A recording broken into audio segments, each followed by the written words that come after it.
नमस्कार, स्वागत है आपका हमारे YouTube चैनल एजुकेशन ऑनलाइन में। कक्षा 9 शारीरिक शिक्षा के आज इस पाठ में हम बात करते हैं व्यक्ति के स्वास्थ्य के स्तर से संबंधित ग्रामों तथा कस्बों में वातावरणीय दशाएं, environmental condition in village and town in relation to the health status of the people. प्रायः हम ऐसा कहते हैं कि कस्बों या शहरों की अपेक्षा गांव के लोगों का स्वास्थ्य काफी अच्छा होता है। वास्तविकता में देखें तो उनमें जो इम्यूनिटी पावर है या जो वह प्योर शुद्ध खाना खाते हैं या अन्न उगाते हैं जहां वो यूरिया का प्रयोग नहीं कर रहे हैं या फिर कई सारे मशीन गैजेट्स का प्रयोग नहीं कर रहे हैं, उससे स्वास्थ्य अच्छा तो होता है, लेकिन वास्तविकता ये भी है कि गांव में सफाई व स्वच्छता पर ज़्यादा बल नहीं दिया जाता। कुछ गांव के लोग बहुत जागरूक होते हैं, इसीलिए वहाँ स्वच्छता सफाई दिखाई देती है, लेकिन जहाँ जागरूक नहीं होते हैं, वहाँ इस स्वच्छता का अभाव दिखता है। कूड़ा करकट, कीचड़, पीने के पानी की गलत व्यवस्था, व्यर्थ के पदार्थों का ठीक प्रकार से निष्कासन नहीं होना, शौचालय नहीं होना और भोजन पर प्रायः मक्खियां बैठना इत्यादि कई सारे हम चीजें देखते हैं जिससे हैजा, टाइफाइड, मलेरिया, डेंगू, पेचिश इत्यादि रोग बहुत सुगमता से गांव के लोगों को हो जाता है। हम जानते हैं कि भारतवर्ष की लगभग 68% जनसंख्या गांव में रहती है और हमारे राष्ट्र का स्तर भी इन्हीं गांव के व्यक्तियों के स्वास्थ्य पर निर्भर करता है। इसीलिए हमें सर्वप्रथम अपने गांव की इन स्वास्थ्य समस्याओं का निदान करना चाहिए और स्वास्थ्य के प्रति उनमें चेतना व सजगता भरनी चाहिए। यह चेतना स्कूलों के माध्यम से, टीवी, समाचार पत्रों के माध्यम से, रेडियो, खंड विकास अधिकारी, पंचायत इत्यादि के माध्यम से लाई जा सकती है। अब तो आंगनबाड़ी कार्यक्रम और प्रौढ़ शिक्षा के कार्यक्रमों के द्वारा भी लोगों को स्वास्थ्य के बारे में, स्वच्छता के बारे में काफी कुछ बताया जा सकता है, सचेत किया जा सकता है। और अगर यह प्रयोग उस गांव में सफल हो जाते हैं तो निस्संदेह मानिए उस गांव के लोग शहरों के लोगों से कई गुना ज्यादा स्वस्थ व बलिष्ठ होते हैं। हम यहाँ पहले तो बात करेंगे proper use of waste material, व्यर्थ के पदार्थों का उचित प्रयोग। व्यर्थ के पदार्थों में गांव में हम बात करेंगे गोबर, कूड़ा करकट इत्यादि चीजें, जिससे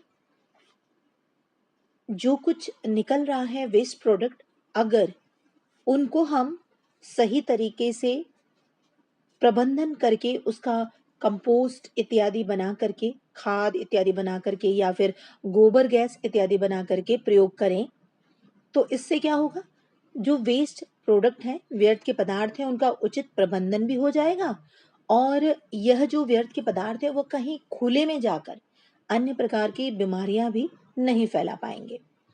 इसी प्रकार गोबर गैस खाना बनाने, प्रकाश व पेट्रोल या मिट्टी के तेल से चलने वाले इंजनों में भी प्रयोग किया जा सकता है। दूसरी बात हम करेंगे अरेंजमेंट ऑफ टॉयलेट्स, लैट्रिन, शौचालयों का प्रबंध। गांव में अच्छे शौचालयों का प्रबंध अवश्य होना चाहिए, जिसमें कि पानी की आवश्यकता ठीक ठीक हो, न बहुत ज्यादा न बहुत कम, ताकि संक्रामक रोगों से भी बचा जा सके। और आजकल हम देखते हैं कि हमारे भारतवर्ष के गांवों में काफी सजगता फैली है, काफी शौचालयों का निर्माण कराने के लिए लोग सजग हुए हैं और इससे जहां एक और बालिकाओं के प्रति होने वाले अपराधों में गिरावट आई है, वहीं दूसरी ओर संक्रामक बीमारी तथा अन्य चीजों में भी गिरावट आई है। अगली बात करेंगे हम proper drainage of dirty water, यानी जो गंदा पानी है उसका उचित निकास होना। प्राय गांव में गंदे पानी का उचित निकास नहीं देखा जाता है, गलियों में जगह-जगह पानी रुक जाता है और नाली भी ठीक प्रकार से नहीं बनाई जाती है, जिससे कि मच्छर पैदा हो जाते हैं, मलेरिया फैल जाते हैं। तो इसीलिए गंदे पानी के निकास के लिए बिल्कुल प्रॉपर नालियाँ बनाई जानी चाहिए और ये नालियाँ दूर जाकर किसी ऐसे जगह में प्रवाहित होनी चाहिए जहाँ ये नदी के पानी को या तालाब इत्यादि नहर के पानी को गंदा ना करे। अगला है पीने के पानी का उचित प्रबंध, proper management of drinking water.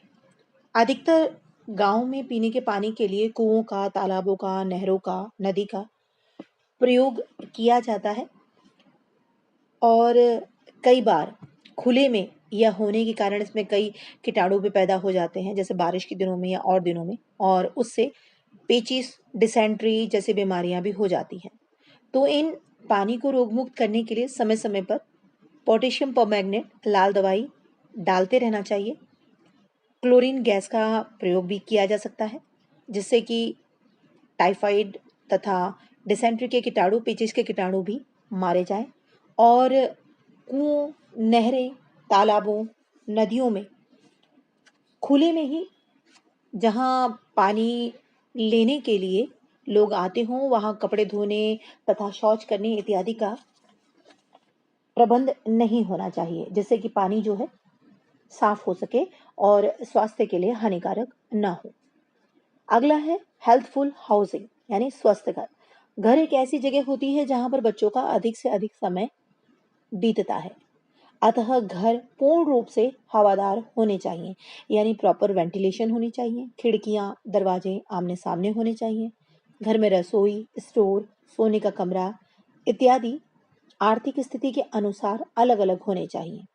हालांकि भारतवर्ष में रहने की उपरोक्त सुविधाएं प्रायः अधिकतर जनसंख्या को उपलब्ध नहीं है, लेकिन फिर भी छोटा घर बनाएं चाहे बड़ा घर बनाएं, थोड़ी सी बातें ध्यान में रखकर, जैसे प्रॉपर वेंटिलेशन है और दूसरी चीजें ध्यान में रखकर एक छोटे से घर को भी एक अच्छा घर बनाया जा सकता है। और घर में शौचालय अवश्य होना चाहिए और दरवाजे खिड़कियों पर जालियां जरूर लगनी चाहिए, जिससे मक्खी व मच्छर से बचाव हो सके। अगर इस प्रकार विशेष ध्यान देकर एक गांव में इन प्रकार की सूचनाओं का, जानकारियों का आदान प्रदान हो, जागरूक किया जाए गांव के लोगों को, तो निसंदेह रूप से गांव के लोग अपने स्वास्थ्य के प्रबंध के लिए स्वच्छता का, इस हाइजीन का प्रबंध अवश्य करेंगे और इससे गांव के लोग ताकतवर बनेंगे, बलिष्ठ बनेंगे, स्वस्थ बनेंगे, स्वच्छ बनेंगे और गांव के स्वच्छ बनने से, स्वस्थ बनने से हमारे देश में एक अच्छे नागरिक का भी निर्माण हो सकेगा। यह बहुत जरूरी है, क्योंकि गांव पनपेगा, गांव बढ़ेगा, इससे हमारा पूरा राष्ट्र खुशहाल बनेगा। धन्यवाद। आपको हमारा YouTube चैनल कैसा लग रहा है, हमें ज़रूर बताइएगा। आपके कमेंट हमारे लिए महत्वपूर्ण है। अगर इसमें कोई कमी हुई तो हम आवश्यक सुधार कर सकते हैं और हमारे इसी प्रकार वीडियो चैनल को देखने के लिए हमारे चैनल को अवश्य अवश्य सब्सक्राइब करें, लाइक करें और यदि आपको ये जानकारी उत्तम लगी हो तो शेयर भी करें। धन्यवाद।